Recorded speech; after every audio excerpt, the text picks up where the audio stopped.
Hello students, welcome back to my YouTube channel. अगर आप मेरे चैनल पर नए हैं और आपने मेरा चैनल सब्सक्राइब नहीं किया है तो प्लीज़ मेरे चैनल को सब्सक्राइब कर लीजिए। साथ ही साथ बेल आइकन पर भी प्रेस कर लीजिए, जिससे मेरे चैनल के सभी नोटिफिकेशंस आपको मिलते रहेंगे। और मैंने अपने चैनल पर प्लेलिस्ट क्रिएट कर दी है, जिसमें आपको सभी प्रीवियस ईयर क्वेश्चन पेपर और मेडिकल, सर्जिकल, नर्सिंग के नोट्स और मिडवाइफरी एंड गायनेकोलॉजी के फुल एक्सप्लेनेशन विथ नोट्स आपको मिल जाएंगे। प्लीज़ जाकर मेरे चैनल को सब्सक्राइब कर लीजिए। आज हम देखेंगे हिस्टेरेक्टोमी। सबसे पहले हम हिस्टेरेक्टोमी का इंट्रोडक्शन देख लेते हैं। Hysterectomy is the surgery to remove a woman's uterus और वॉर्म।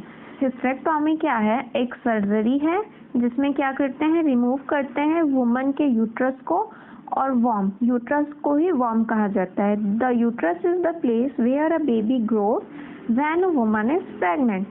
यूट्रस एक ऐसी प्लेस है जहाँ पे बेबी क्या करता है, ग्रो करता है जब वुमन प्रेग्नेंट होती है तब। उसके बाद डेफिनेशन देख लीजिए। Hysterectomy is a surgical procedure that completely और partially removes a woman's uterus. Hysterectomy एक सर्जिकल प्रोसीजर है, इसमें कंप्लीटली और पार्शियली रिमूव किया जाता है यूट्रस को। The uterus also known as the वॉर्म। यूट्रस को ही हम वॉर्म भी कहते हैं, ठीक है। Is where a foetus grow during pregnancy. वॉर्म एक ऐसी प्लेस है जहाँ पे फीटस क्या होता है, ग्रो करता है प्रेगनेंसी के ड्यूरेशन में।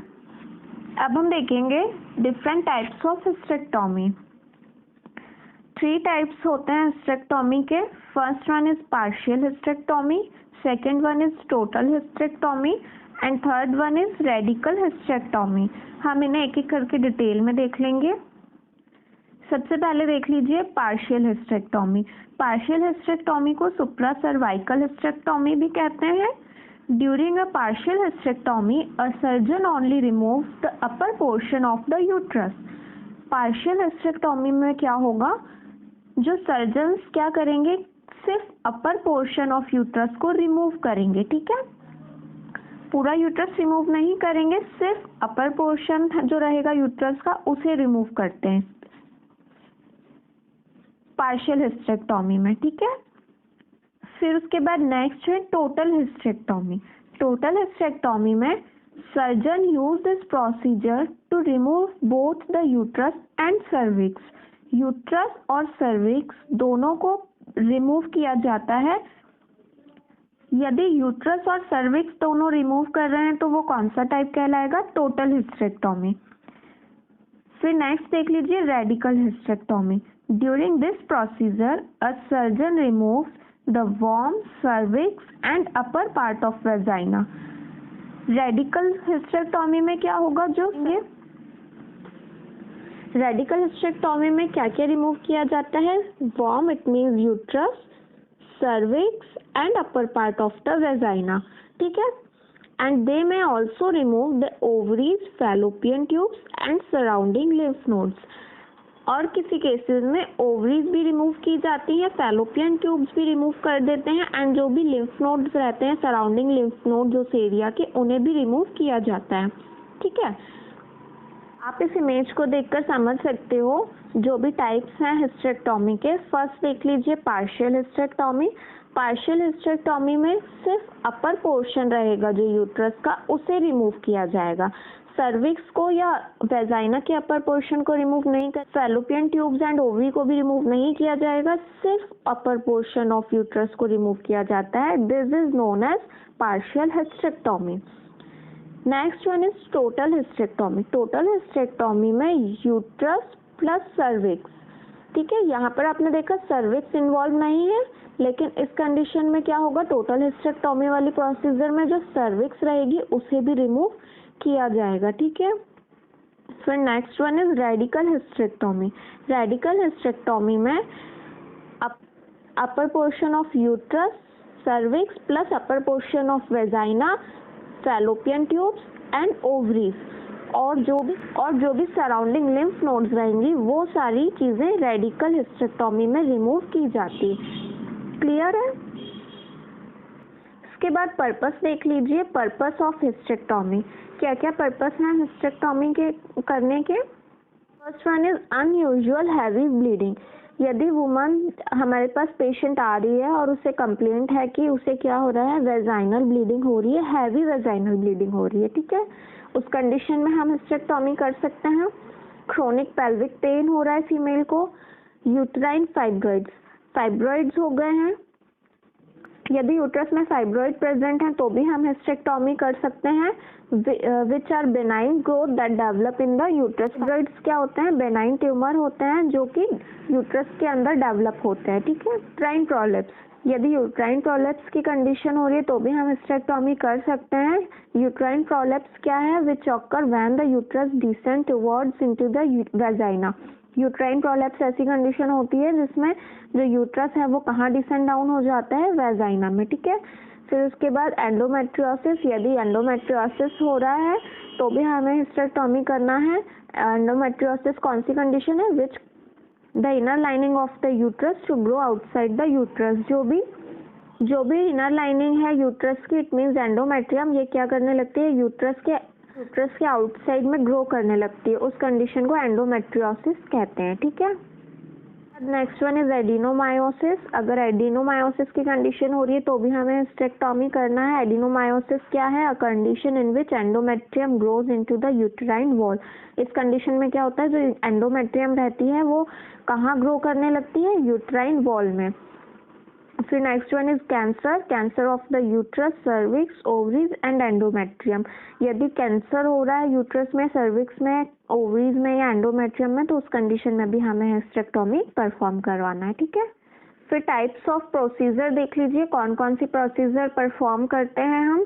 3 टाइप्स की प्रोसीजर होती हैं। First one is vaginal hysterectomy, second one is abdominal hysterectomy and third one is laparoscopic assisted hysterectomy, ठीक है। हम इन्हें डिटेल में डिस्कस कर लेंगे। First one is vaginal hysterectomy. Vaginal hysterectomy में क्या होता है, this method involves removing the uterus through the vagina which does not require any external incision, no visible scarring. इस मेथड में क्या होता है, जो यूट्रस है उसे वेजाइना के थ्रू रिमूव करते हैं, ठीक है। Remove the uterus through vagina.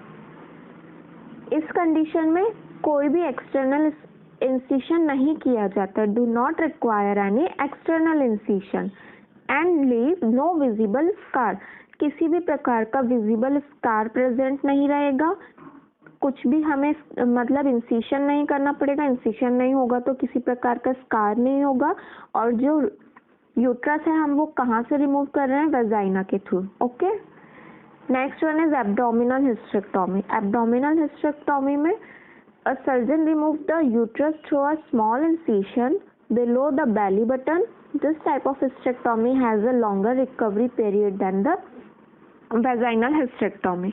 इस कंडीशन में क्या होगा, जो यूट्रस है उसे कहाँ से रिमूव किया जा रहा है, थ्रू अ स्मॉल इंसिशन करके रिमूव कर रहे हैं, ठीक है। और हम इंसिशन कहाँ करेंगे, below the belly button. Belly button के नीचे या कुछ साइड्स रहती हैं, उन साइड पर इंसिशन करके हम यूट्रस को रिमूव करते हैं। उस कंडीशन को एब्डोमिनल हिस्टेरेक्टोमी कहा जाता है। और इस कंडीशन का जो रिकवरी रेट रहेगा वो कैसा रहेगा, ज़्यादा रहेगा, लॉन्ग ड्यूरेशन का रहेगा वेजाइनल हिस्टेरेक्टोमी के कंपैरिजन में। इसके बाद नेक्स्ट हम देख लेंगे laparoscopic assisted hysterectomy. Laparoscopic assisted hysterectomy में क्या किया जाता है, a surgeon insert an instrument that is called laparoscope, a long thin tube with a light and high resolution camera on the end through a small incision in belly button. Laparoscopic assisted hysterectomy में एक instrument use किया जाता है जिसे laparoscope कहते हैं। Laparoscope एक long thin tube जैसा इंस्ट्रूमेंट रहता है जिसके एंड में एक कैमरा लगा हुआ रहता है। उस इंस्ट्रूमेंट को हम कहाँ पर इंसर्ट करते हैं, बेली बटन पर एक स्मॉल इंसिशन करके हम उस इंस्ट्रूमेंट को इंसर्ट करते हैं। फिर उस इंस्ट्रूमेंट को इंसर्ट करने के बाद once they locate the uterus with the laparoscope, they will cut it into small pieces which they will remove through 2 or 3 additional incision in the abdomen. जैसे ही लेप्रोस्कोप यूट्रस में इंसर्ट कर दिया जाता है उसके बाद हम क्या करते हैं, छोटे छोटे स्मॉल पीसेस में कट लगाते हैं और वेजाइना के थ्रू और जो भी हमने इंसिशन करे हैं उन इंसिशन से हम क्या करते हैं, जो भी यूट्रस है और यूट्रस के जो भी पार्ट्स हैं जैसे फैलोपियन ट्यूब्स और ओवरी, वो सभी हम रिमूव कर लेते हैं। ठीक है, आप इस इमेज में भी देख सकते हैं, यह जो इमेज है ये एब्डोमिनल हिस्टेरेक्टोमी का एग्जाम्पल आप इससे समझ लीजिए। एब्डोमिनल हिस्टेरेक्टोमी में क्या किया जाता है, बेली बटन के बिलो एक हॉरिजॉन्टल इंसिशन किया जाता है। इस हॉरिजॉन्टल इंसिशन को करके फिर इस तरीके से जो भी मसल्स रहती हैं उन्हें रिट्रैक्ट करके और जो यूट्रस है वहाँ से रिमूव किया जाता है। ठीक है, हिस्टेरेक्टोमी का एग्जाम्पल देख लीजिए इस इमेज में। लेप्रोस्कोपिक हिस्टेरेक्टोमी में क्या किया जाता है, इस तरीके से जो ये लेप्रोस्कोप है, थिन जो इंस्ट्रूमेंट है, लॉन्ग थिन इंस्ट्रूमेंट है, इसे इंसर्ट किया जाता है। इसमें यहाँ पर कैमरा लगा हुआ रहता है। उस कैमरे से हम क्या करते हैं, जो भी अंदर के पार्ट्स रहते हैं उसे स्क्रीन पर विजुअलाइज करते रहते हैं। एक मॉनिटर लगा रहता है, स्क्रीन रहती है, उस जो कैमरे में हम देखते हैं वो पूरा उस स्क्रीन पर हमें विजुअलाइज होते रहता है। ठीक है, फिर उसके बाद हम एक और इंस्ट्रूमेंट इंसर्ट करते हैं जिससे क्या करते हैं, हम कार्बन डाइऑक्साइड गैस जो है वो पूरे एब्डोमेन में फिल करते हैं, ताकि क्या हो, जो हमने कैमरा इंसर्ट किया है उसमें हमें प्रॉपरली विजुअलाइज हो सके सारे ऑर्गन्स। उसके लिए हम क्या करते हैं, कार्बन डाइऑक्साइड जो गैस है उसे पूरे एब्डोमेन में फिल करते हैं।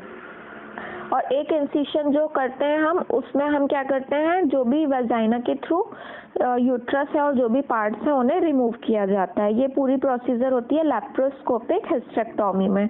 ठीक है, उसके बाद रिस्क एंड साइड इफेक्ट्स देख लीजिए, क्या क्या साइड इफेक्ट्स हो सकते हैं। पेन हो सकता है पेशेंट को, पेशेंट कंप्लेन कर सकता है कि उसे बहुत ज़्यादा पेन हो रहा है आफ्टर सर्जरी।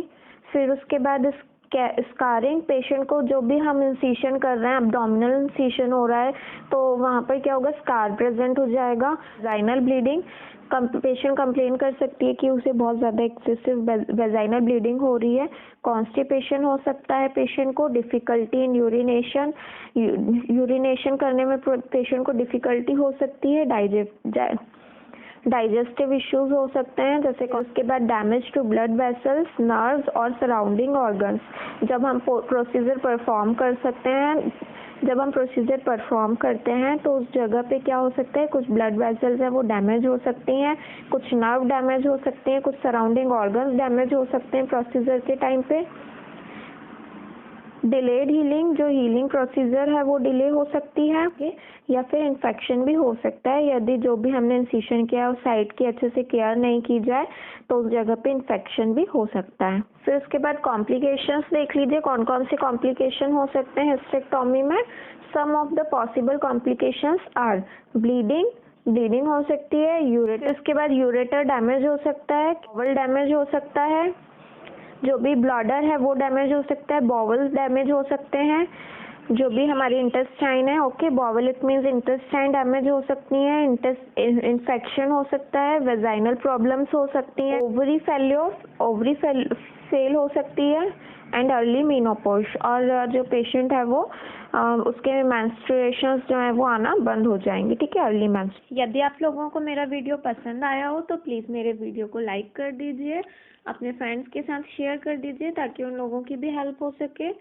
और यदि आप लोगों को कोई डाउट है हिस्टेरेक्टोमी से रिलेटेड तो आप मुझसे कमेंट सेक्शन में पूछ सकते हैं। Thank you.